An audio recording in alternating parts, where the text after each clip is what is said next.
Un mēs tā dzirdējām, ka mazajai princītei Madriņai ir dzimšanas diena, arī 3 gadi, jā?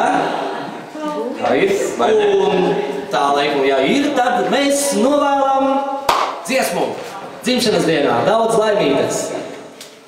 Un visiem būs uz 9.